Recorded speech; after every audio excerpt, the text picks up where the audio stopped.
Hello, everyone. Assalamu alaikum, and welcome to another podcast. Today's topic is passion and obsession go hand in hand, and it is inspired from my last podcast. In my second podcast, I said something in the end which was along the lines of you should never make a career out of your passion, and it just might be the biggest mistake of your life. And it's a it's a hot take for many people, and a friend of mine disagreed with it, and he gave me his points which were very valid. He said that the most influential people out there, they have always followed their passion, and they are not only influential in the world, but they're influential in terms of their craft, and they have moved the industry so much further. And he's right, that's very true. But what I meant by my last statement was that your passion is only good when you have the leash, when you hold that leash, and when you control everything around it, right? It's not worth a penny once you give away that control to someone else, to whatever authority figure that might be giving you money for your work. And I think it is simple as that. So the whole argument that I bring is that, let's just say that you like rapping, and you know what, you want to make money out of it. Now you do whatever you can to post it everywhere, to make the name out there, and you get the deals. But you'd know that getting a deal isn't easy, because there are a million other rappers. So whatever you get, you have to work with it. Secondly, when you get that deal, it just might not be your way, right? It might be, there might be something that the person who's hiring you, you must follow that rule, or you must not do something, and it might deviate from your artwork. You'll do it once, you'll do it twice. By the third time, this passion of yours, it will feel like a chore. You will not enjoy it, because your creativity, your growth, it's being disturbed by some other force, and you cannot do anything about it because you need to get a paycheck. And I personally believe that only the people who are obsessed with their artwork, they are the ones who are truly capable of making a paycheck out of their craft. Because, like it or not, or like, they'll still do it, because it is never a chore to them.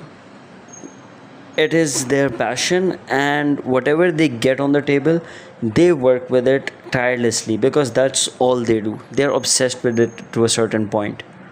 And you need to understand, rapping is just one example, but any craft, writing, painting, drawing, there are a million people out there who'll do it for free as well.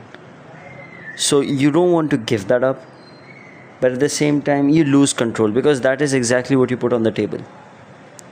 Now, as far as the most influential people out there are concerned, I have seen there are two types. Either they're obsessed and they do anything, and it's not the worst thing out there, okay? It actually makes you better when you move out of your comfort zone to do something. It's healthy in a way, but not always, right? They're obsessed and they do it regardless. That gives them the fame and the money and whatnot. And then there are people who are so good that they are capable of rejecting something.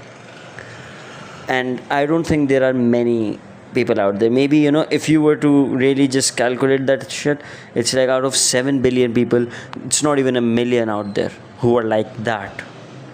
There are a very, very, very few names out there who are actually capable of doing that.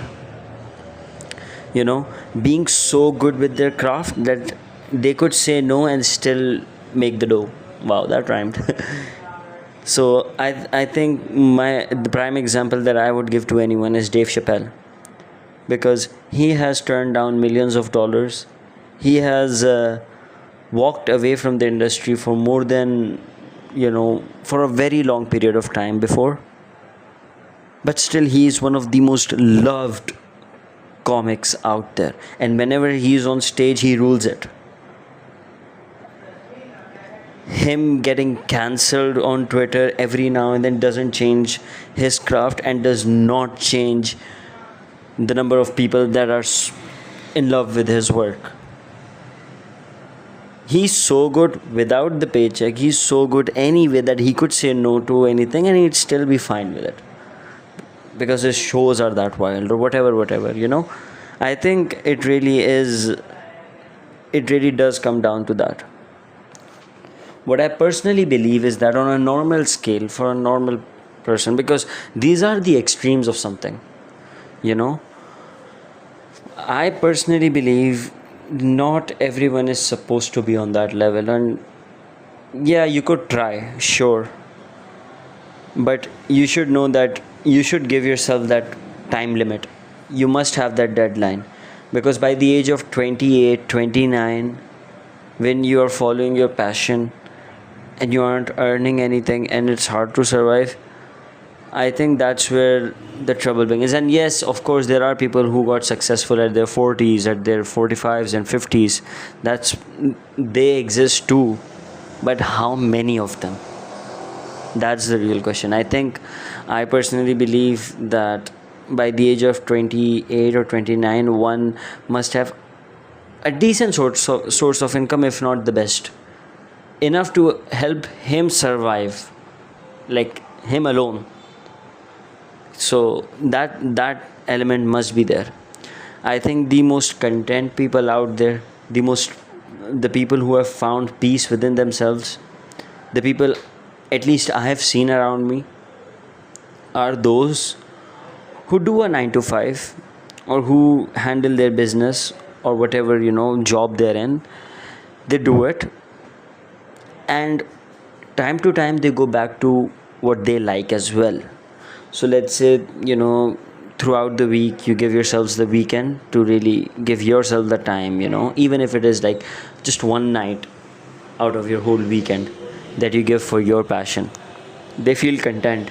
They look up to that time. They really work throughout the week and they look up to this specific time of the week, and when they go in there, they're happy, and when they come out, they're happy. And I think that's just healthy amount of goodness you get from your passion.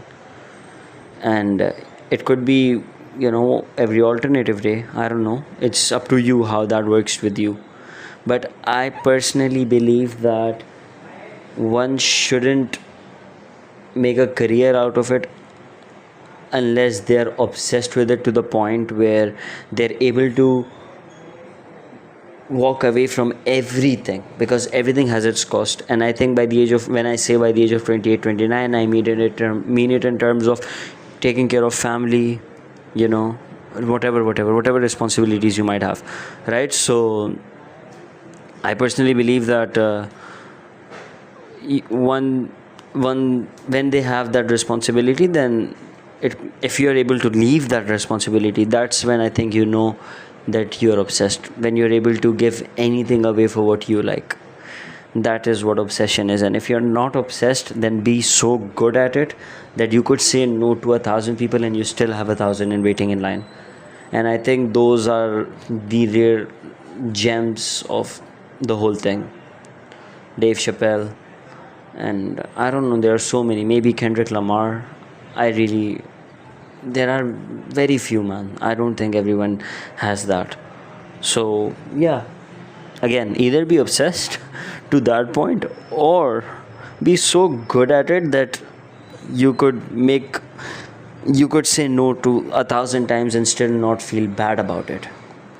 And if that isn't the case, then do not make a whole career out of it. Maybe enjoy it. It's okay to have a mediocre lifestyle as long as you find peace and as long as you're content with your life. Not everyone is supposed to be the next Andrew Tate or whatever.